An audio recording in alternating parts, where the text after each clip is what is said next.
A natureza e suas leis se escondiam na escuridão. E Deus disse: faça-se Newton, e tudo se iluminou. Bem, você já deve ter ouvido falar que Isaac Newton criou a lei da gravidade após uma maçã cair sobre a sua cabeça. Bem, essa história tá meio errada. A vida dele foi muito mais do que isso. É cheia de problemas familiares, tretas, descobertas científicas incríveis e uma busca implacável pela sua reputação de ser a maior mente de todos os tempos. Então, se você quer aprender mais sobre um dos maiores gênios de todos os tempos, quiçá o maior, fique até o final desse vídeo.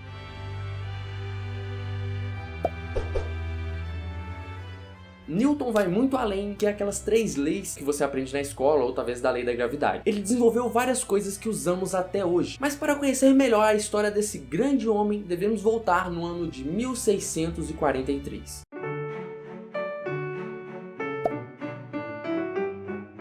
Nesse ano nascia Isaac Newton, numa pequena cidade chamada Woodstock. Seu pai havia morrido antes dele nascer e ele ficou apenas com sua mãe. Eles eram trabalhadores rurais, puritanos, e quando Newton tinha cerca de 3 anos de idade, sua mãe se casou com outro homem e deixa Newton com sua avó. Ele teve uma infância difícil e nutria uma raiva genuína pelo seu padrasto. Porém, seu padrasto morreu para a alegria de Newton. Sim, ele parece ter ficado alegre com isso. E sua mãe finalmente voltou para casa. A infância dele não foi muito boa. Ele teve a atenção da mãe negada e foi um menino difícil de se conviver. Muitas vezes era brigão e tinha comportamentos inadequados. Newton era agricultor, isso era coisa da família dele mesmo. Porém, infelizmente, na sua juventude ele largou isso tudo e estudou para passar no Trinity College, que é um dos departamentos mais famosos da Universidade de Cambridge. A vida dele muda muito quando em 1661 ele entra para a Universidade de Cambridge e agora está no mundo que pode chamar de realmente seu. E nós também agradecemos ele por isso.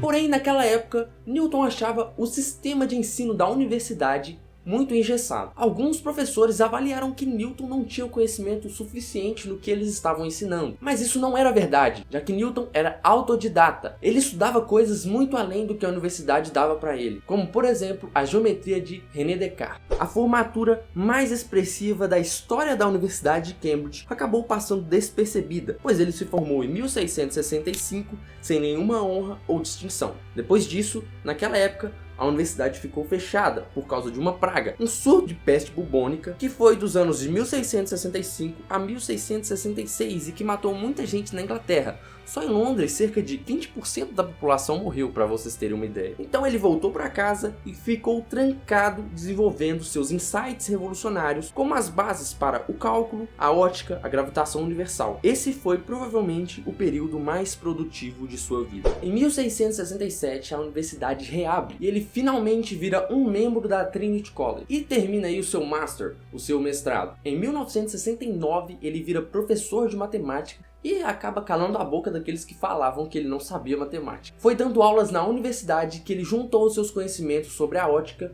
e lançou um livro chamado Óptico. Em 1972, ele entra na Royal Society, que é uma coisa fenomenal e só reúne os maiores cientistas, então ele brevemente já foi reconhecido como um. Nesse período ele publica um trabalho que fala sobre a natureza das cores e acaba entrando em choque com Robert Hooke, que era outro cientista que discordava das ideias de Newton. Até aí beleza. Quando ele publica um outro trabalho em 1675, começa aí a maior treta de sua vida.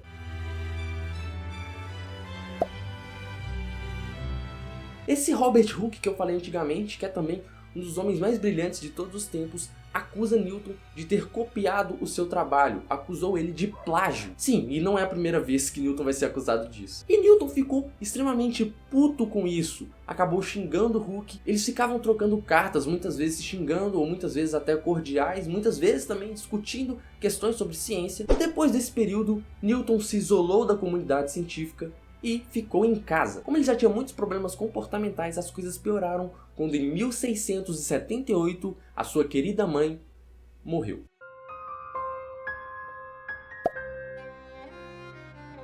Nesse período, alguns registros dizem que Newton começou a se envolver com a alquimia, ou seja, um dos maiores cientistas, quiçá o maior cientista de todos os tempos, começou a trabalhar com pseudociências. Outras pessoas afirmam que a alquimia e a sua nova forma de ver o mundo o ajudaram a desenvolver as suas teorias. A visão de corpos em movimento deu lugar a uma visão de partículas e sua relação de atração e repulsão podem ter ajudado a desenvolver a mecânica dos corpos celestes. A tradição diz que em 1666 uma maçã caiu na cabeça de Newton. E a partir de então, ele desvendou a gravidade. Mas ele começou a associar que a mesma força que faz uma maçã cair de um pé faz a Lua girar ao redor da Terra. A ideia da gravidade foi gerada por muitos anos na cabeça dele. Não foi um insight imediato. E vários outros cientistas o ajudaram a desenvolvê-la. Os escritos de Kepler, por exemplo, que até mesmo aquelas cartas que ele trocava com Robert Hooke sobre alguns aspectos científicos quando ele se afastou aí da vida acadêmica, parecem ter o ajudado. Há muito tempo, muitos cientistas já sabiam da existência de uma força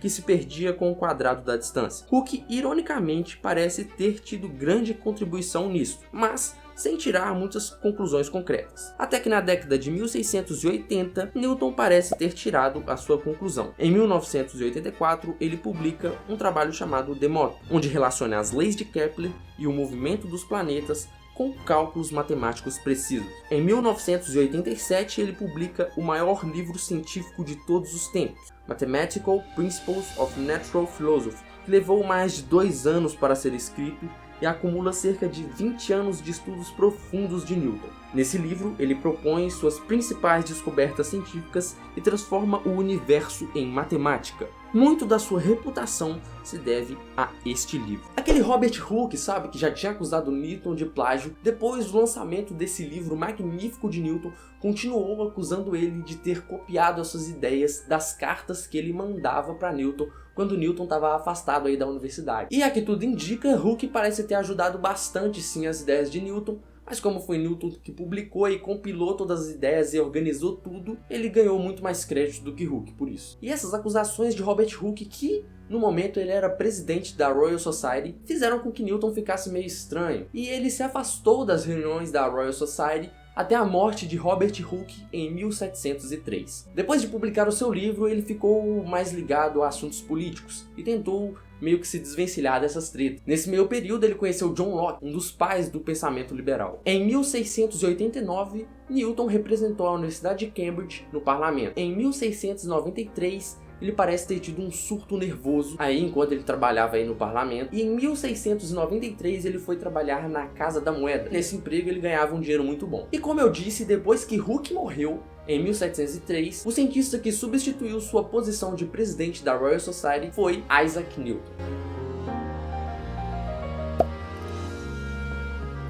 Sim, ele foi um presidente e muitos dizem que ele foi tirânico e durão e que acabava perseguindo os seus alunos e os cientistas ali da sociedade. Como presidente da Royal, ele publicou o seu segundo maior trabalho, que se chama Ópticos. E esse livro é referência até hoje para todos os cientistas, pois Newton mostra como ele utilizou um método científico para chegar às suas descobertas. Ele foi sendo reeleito e reeleito no seu cargo até morrer em 1727. Nesse cargo, ele usou da sua autoridade para calar a boca de muitos cientistas. Leibniz, um proeminente cientista alemão, ao publicar um livro sobre o cálculo, entrou em disputa com Newton para ver quem chegou primeiro às bases do cálculo. Ao que tudo indica, ambos parecem ter chegado à mesma conclusão, independentemente um do outro, e em datas muito próximas. Mas Newton não chegou a publicar muitas de suas descobertas matemáticas e Leibniz já as tinha publicado rapidamente. Sendo assim, Newton acusa Leibniz de ter copiado as suas ideias feitas há 20 anos atrás e as ter publicado. Porém, a acusação de plágio acabava vindo de ambos os lados, e Newton hoje é tido como o criador do cálculo, apesar de muitos defenderem que ambos criaram o cálculo. Além disso, ele também foi acusado de publicar o trabalho de um brilhante jovem astrônomo chamado Flamsteed. Era um trabalho sobre as estrelas e ele foi publicado sem autorização do autor. Sim, Newton fez isso.